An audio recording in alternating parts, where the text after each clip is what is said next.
What's up, everybody? Josh Armijo here. I hope everybody's doing good and well and stuff. I got an album review to do for you, and I'm going to show it to you right now.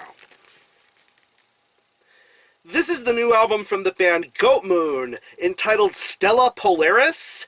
This is released on Werwolf Records. Now, if you're not too familiar with this band, they are based out of Helsinki, Finland, and the best way to describe the sound of this band would be a very misanthropic, folky, winter-influenced style of black metal. Yeah. Finnish black metal is a hotbed of great activity, producing such very legendary bands such as Satanic Warmaster, the ever-unholy trinity of Sargeist, Behexa, and Horna, and I can think of one other band that can easily garner as much attention as those bands, albeit they do so in a more provocative and entertaining sort of manner, and that band, of course, being Goatmoon. Ever since the beginning, this band has been pretty much delivering very consistent, very entertaining black metal, from their early 2000s releases like Death Before Dishonor, and of course Finnish Steel Storm, to even later releases. This band had a very, very complex and entertaining approach to black metal. Albeit that this is a band that sometimes can be shrouded in controversy, whether it be their imagery, their lyrical content, their style approach. Of course, that's where the sketch comes in. But I couldn't give two shits whether this band is sketchy or not. I've always enjoyed what I've heard from Goatmoon, especially their later material, like 2011's Vardyot. Such a really, really awesome album, musically, vocally, aesthetically, just a very, very solid album. But then, in 2014, this band took an even further shift away from their sound with an album like Voito Tai Valhalla. That's where I feel they began to take on a more straightforward sort of black metal sound to what they had done originally previously. Get pretty much setting aside the raw and punky sort of elements from earlier releases and to create something a little bit more folky and atmosphere driven. And I feel that they accomplished that in great strides with an album like Voito Tai Valhalla. Really, really fun album. But yeah, we have the fifth full-length now from Goatmoon entitled Stella Polaris. It's 9 tracks and it clocks in at around 33 minutes in length. And pretty much this album scales things back just a little bit, because in comparison to Voito Tai Valhalla, that was a pretty lengthy record. This is a much shorter affair. But with this being a much shorter affair, it's pretty much an album that's set to mean business. And from the opening strumming of the intro to the opening riffs of the title track, you pretty much already know that Goatmoon are still continuing to go in the more straightforward direction like they had done in previous records past. And I feel that with every listen of Stella Polaris, it gets more and more entertaining and more joyful. I really, really enjoy the guitar playing that's been done on this record. Such memorable riffs that get stuck in your head, solos that get stuck in your head, and there are plenty of them to just sink your teeth into, and there is just so much awesomeness with this songwriting going on here. When it comes to songs like the title track, Warrior, to even one of the more closing moments of the record with Overlord, just some really, really gallant and triumphant riffs being done here. I love the guitar playing done on this album. It's just so beautiful to listen to, and even the more calmer sort of acoustic moments that you hear throughout the record in some slower parts of the albums and the interludes, to give in that more atmosphere, folk-driven sort of element, and I really, really love that aspect about this album. Of course, the bass has a nice and warm sort of smooth tone going for it, definitely keeping the balance of every riff that's being presented on Stella Polaris. It just really, really sounds wonderful to listen to, and I appreciate the fact that that a production quality like this can bring out the best in the instrumentation for a release like this.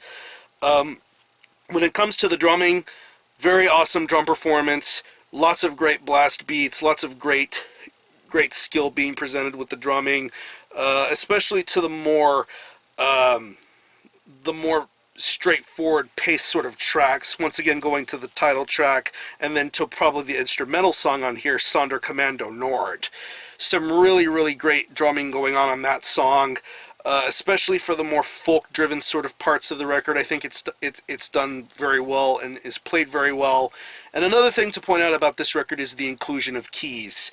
You heard it in bits and spurts on the previous Goatmoon records, but I believe the effectiveness of the keys work out very, very well. I love the way they sound. They definitely have a place and moment to be heard. I don't feel that they're distracting. It adds to the mystique and the character of each single track that's on here, and it's very, very awesome. And when it comes to the vocals, I think Black Goat Grave Desecrator, I believe that's the main dude behind this project. His vocal work is just very, very entertaining, very raspy, very rambunctious, very powerful sounding, a lot of swagger going on with his vocal styles, and I really, really think that it's awesome that he delivers these vocals the way that he does in such a great sort of fervor. It's really, really entertaining to see him here and do these kinds of vocals, this vocal growling style very well here. I will say though, for the last track on this record, I don't think it's credited on the LP, but there's a hidden track on the B side of the record, and I'm pretty sure it's on the CD too. It's like he almost ventures off into a more ballad sort of singing sort of thing. I mean, I'm kind of getting that weird Guns N' Roses sort of vibe going on with that singing sort of part, and it kind of threw me off for a little bit. And I'm not really sure I know how to feel about that particular album. I honestly would have liked it if the album ended with Overlord and not had an extra bonus track. But that song aside, great vocals all the way throughout. So overall, this is another very highly entertaining Goatmoon record. If you're a fan of what this band has put out previously, preferably their later two releases, you're going to find something to enjoy here with Stella Polaris. I really dig the approach and direction they're going for with this album. Very much straightforward black metal going on here. I don't know if I can say this is their best. I would definitely still give those honors to albums like Vardiot and Voitotai Valhalla, but Stella Polaris definitely shines in its own sort of right. So, if I had to pick any favorite tracks, I would definitely have to say Stella Polaris, Wolf Knight, Sonderkommando Nord, Overlord. Just an amazing, amazing song Overlord is. So, what I'm going to do is I'm going to leave you some links in the description box as to how you can get a hold of this album and listen to it. I will leave you a link to the Werwolf Records YouTube channel, where this album is currently streaming in full in its entirety. Hear it for yourself, be your own judge as to whether you think it's worthy of being purchased or not. And I will also leave you links to where you can purchase a CD and 12-inch vinyl. I believe those are the only formats that are available right now. I think the CD version has a different album cover, and of course this is the standard vinyl version that was put out through Werewolf Records. You can get it through Hell's Headbangers. Very top-notch quality on here, and of course I got the standard black vinyl because the colored vinyl sold very, very fast, but I'm happy to have a first press copy of it. So yeah, again, the album is Stella Polaris by Goatmoon. This is released on Werewolf Records. Go support this, and for a score, I'm going to give this a very strong 9 out of 10. Very entertaining Finnish black metal from probably one of the more provocative and controversial Finnish black metal bands going today. So, if you happen to have heard this album, definitely let me know what you think about it and how you feel about it and how you feel it compares to previous Goatmoon releases. Are any of you guys into Goatmoon? Are any of you into Sketch? Let me know. I'm going to conclude this review. Thanks all for watching. Thanks for checking out my channel. Until next time, Army Ho out.